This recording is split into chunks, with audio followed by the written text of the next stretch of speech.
Hey guys, I am Kristina and I am the owner and founder of Curvy Gyals. If this is the first video that you're watching, my company create made to measure shapewear, which is the one that I currently have on. We ship worldwide and is available for both clients, whether you're surgical or non-surgical.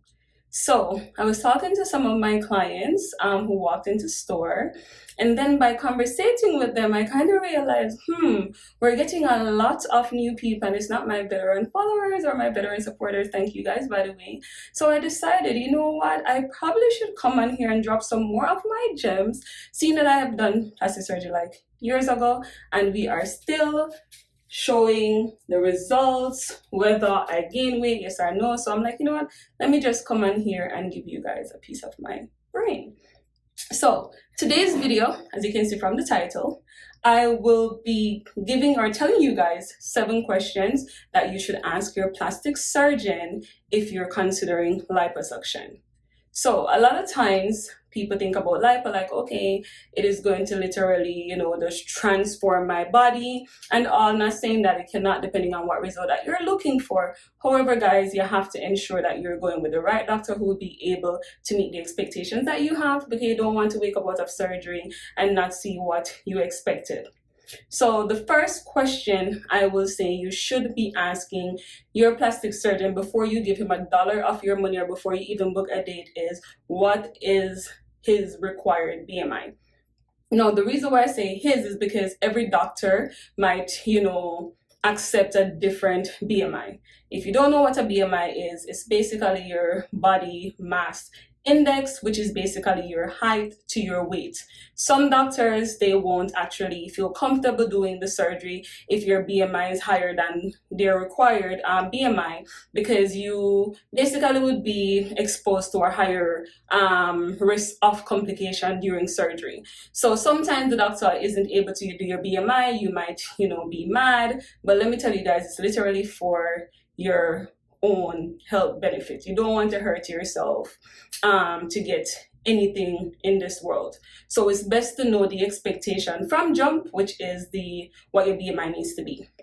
So I could break it down into smaller terms. Like, for instance, say you're 5'4", the doctor might need you to weigh, say, 160. So if you're 170, the doctor might tell you that you need to lose that 10 pound. Some doctors might also say he can do a high BMI, but you might need to do it at a hospital.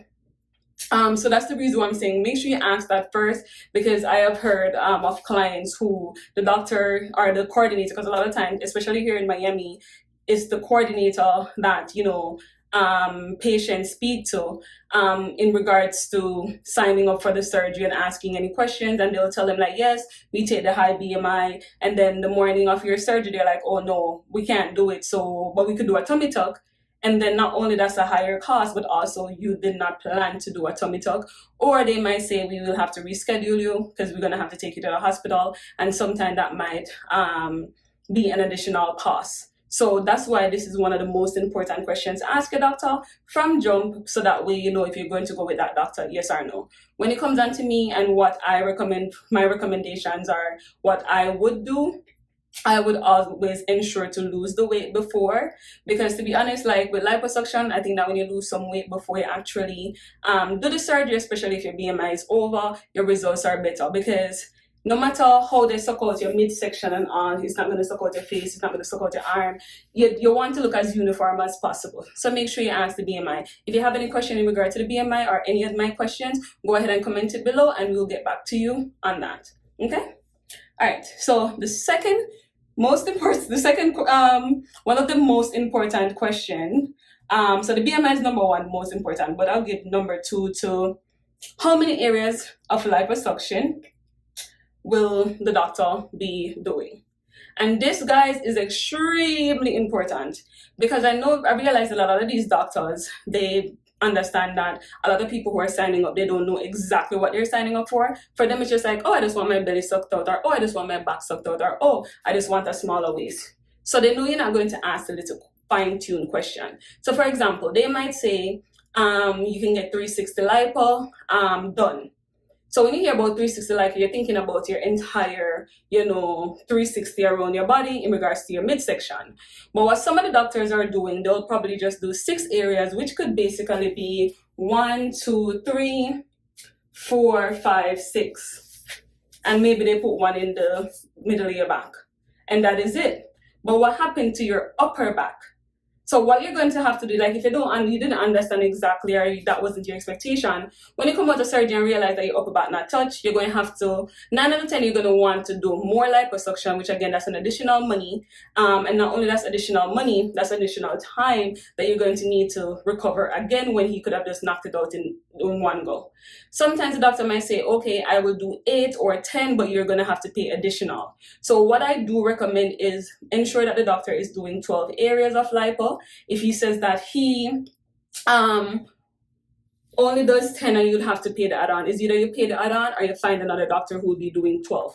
The only way 6, 8, or 10 is acceptable is if it's just spot treatments that you're doing. Like for example, if you don't have any fat in your back and you're only literally looking to just do your stomach, just the stomach alone, you wouldn't need 12 because you're not doing 12 areas of your body. And I can show you where the 12 normally is because I did 12 areas of lipo. I have one here, one here.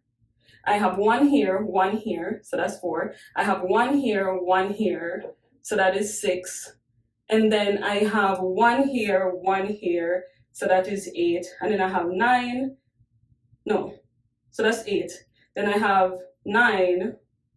And then I have one in my middle, I'm not sure if I counted that one. And then 11, 12. So that's how I have my 12 areas of lipo, especially your bra fat area, guys. That's like the most important area. As much as you want your waist to be super snatch and tiny, guys, like the upper back area, guys, ensure that the doctor knows what he's doing with up there and stuff. Like sometimes you can't, like the coordinator who's trying to get your money is not going to tell you that the doctor can't do it, all right? He's going to say, listen, he's a miracle worker and he is a magician and he's going to ensure that everything's going to happen. But guys, you have to ask these questions because these are the things that drive people into depression after surgery. Okay? All right. So next question 3. Where will the incisions be placed? Meaning where will the doctor be cutting to put, to do the liposuction? Listen to me, guys. Sometimes you have some doctors who is happy-go-lucky with the scalpel. Like anywhere could get it. But then after you recover and stuff, you have the scars in places where like snap, it could just be like 2 inches higher or 2 inches lower, make sure you have the expectation of where it's going to go before you even pay your money. Because you probably could have found a doctor who would either one, use an old incision if you've had surgery done before, which is what I would rather to do. Use one of the old incisions, don't make any new scar in my body. Or 2, just see if that's somewhere where you're okay with doing, because a lot of these doctors, they place their incisions differently. Another question is how many liters of fat will be removed? So this, guys, again, it comes down to your health, where it could be a life or, okay? So in America, the maximum is 5. However, most doctors, they're going to stay at 4 or a little bit beneath 4. That's around 10 plus, not 10 plus, around 10 or a little bit beneath 10 pounds. Outside of the country, a lot of other places, they will go up to 8 and all of that stuff. But what happened, guys, with the more fat they're pulling out is the more blood that you're losing. You already know what happens when you lose too much blood and stuff. You can literally be... So this is the reason why I mentioned the BMI as number 1. If you know you want to get out more than 10 pounds out of your body, just lose some weight before. I'm going to do like a video on how to basically lose weight and stuff, like the crash diet ways that I try, because you guys know I'm not a traditional dieter or anything like that. Not, setting a bad example, but I'm a realist. I don't like the traditional way of losing weight, but we'll talk about it after. So ensure that you're asking how many liters of fat, and if you think that you're going to need some more, lose some, like help the doctor to help you. Okay? All right. The next question is, which is question 5. Ask the doctor if he uses drains or he just leaves the wound open. For me personally, I don't want to do a drain because 1, I don't want to have to go back and have the drain pulled out. And then 2, I find that I bleed out perfectly. after surgery when all of my wounds are open, and by the second day I am dry, like I don't have like excess fluid, my skin and all, like years after, like smooth, I don't have seroma, fibrosis, like no, just do the surgery and that's it. I don't want to have to come back or anything like that. So if you're a person who wants drain, ensure that you ask this before you put down your deposit or pay or get your date, because you don't want to wake up and hear, oh yeah, I have a drain, when you didn't expect it. You don't want certain surprises, all right? Let the results be a surprise. The next question, which is question number 7, please ensure that you're asking if the doctor is the one who will be doing the post-op follow-up. The reason why I say this is because especially if this is the first surgery that you're doing, you're gonna have a ton of questions after surgery. And 9 out of 10, they're gonna want to send like a nurse, and it's not even a nurse, like an LP and a nurse assistant, someone from the front desk, anybody who they could get to come in to basically do the follow-up. This person is just telling you what you want to hear, so you will get out of their place. Not even what you want to hear, because they don't do that. They're literally just gonna bring you around in circles in regards to the question that you're asking, because they themselves, they don't know what to say, and of course, you know, the doctor busy, or he just sees some people, not everybody. Ensure that you're asking that, because you are going to have a lot of questions if you have never done surgery before, and that's the only way you're going to, you know, get the answers that you need. However, especially here in Miami, I can only talk about Miami, a lot of these doctors and stuff, they're going to tell you whatever to get you out of them place, because they understand that a lot of people who is doing the surgery, they're coming from out of town. And number 7, this is not a question, this is a demand. Do not for nothing, not because I am a faja company owner or shapewear company owner, do not for nothing let them put their faja on you. Do not for nothing let them put their fajas on you.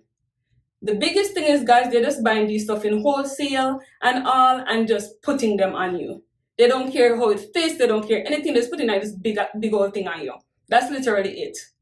If here fits your hip, the waist part is so big, they pad you up with foam and board, you're not getting any compression. The upper back area loose, and you just had liposuction done. You need the compression. So by the time you come out of that faja to probably take your first shower, you're straight like a refrigerator. So imagine your expectation was you're gonna come out and look like some hourglass and stuff, because that's the body that they post on their social media. No, when you look on your body and stuff, it's completely different. We don't want you to fall into any depression or anything like that after surgery. So guys, ensure that you're going in with your own customized faja. If they say, oh, you can't do it, find another doctor. Because as I've mentioned in numerous videos before this one, your body is most moldable. It's like a Play-Doh right after surgery. So that's why anything they put on your body, you literally see the imprint. So imagine if you start snatching from the first second of coming out of surgery. If they don't want to put it on you, ensure that whoever is coming to the surgery with you or whoever is helping you recover will get you into that faja. And that's all the questions for now. If you have any other question that you'd like for me to answer or probably do another video, go ahead and leave it in the comment section below. Make sure that you're following us on all socials, TikTok, Instagram, Facebook, Twitter, and it's all Curvy Gyals. Okay, thank you guys so much for tuning in. And oh, of course, if you are in Miami and you're looking for a faja, we are located at 941 Southwest 87th Ave, Miami, Florida 33174. I'll leave it in the description below. Thank you guys so much for tuning in, and I'll see you guys in the next video. Bye.